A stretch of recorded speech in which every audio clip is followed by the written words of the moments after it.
सुके कोने कोने में यूट्यूब के माध्यम से हमसे गुरु मंत्र लेकर वैदिक परंपरा में आगे बढ़ने वाले मेरे प्रिय शिष्यों, सज्जन और सन्नारियों, किस स्त्री को संतान नहीं होते? भारतीय ज्योतिष में तत्व प्रतीक नाम का ग्रंथ है। उसमें लिखा है कि स्त्री की जन्म कुंडली में 5वें 11वें भाव में मंगल पर शनि की दृष्टि हो तो स्त्री को गर्भपात द्वारा कष्ट होता है। पंचमें नवमांश कुंडली में कर्क, वृश्चिक या मीन का हो तो 7वें भाव में शुक्र हो, पहले स्थान में शनि हो तो बंध्या योग होने से संतान नहीं होती है। 5वें राहु सूर्य के साथ हो अथवा 5वें भाव में बैठा राहु पर सूर्य की दृष्टि पड़ती हो तो ऐसी स्त्री को अंडाशय की खराबी की वजह से संतान नहीं होती है।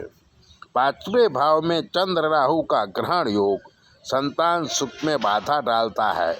5वें भाव में अगर राहु हो और ऊपर मंगल की दृष्टि हो तो गर्भपात होता है, जिससे संतान सुख नष्ट हो जाता है।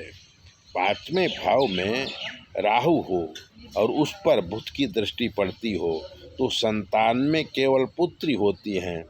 5वें भाव में राहु हो और गुरु की दृष्टि पड़ती हो अथवा गुरु राहु दोनों बैठे हों तो तेजस्वी पुत्र पैदा होता है, लेकिन शादी के बाद उसकी मृत्यु होती है। इस प्रकार संतान सुख नष्ट हो जाता है।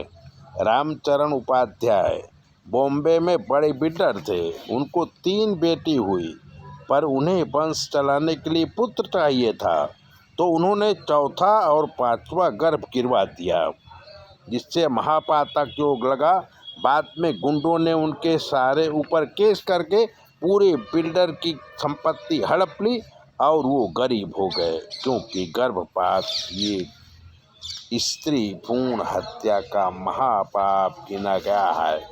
उनकी दोनों बेटियां अलग अलग जाति में लव मैरिज करके चली गई। अब वो पास के मंदिर में खाना खाते हैं, रहने के लिए चाली में मकान लिया है। गर्भपात की वजह से जो पाप बढ़ा तो सारे संबंधी भी उससे नाता तोड़ दिए। ऐसी ही बातें जानने के लिए चैनल को सब्सक्राइबर कर दीजिए, लाइक कर दीजिए।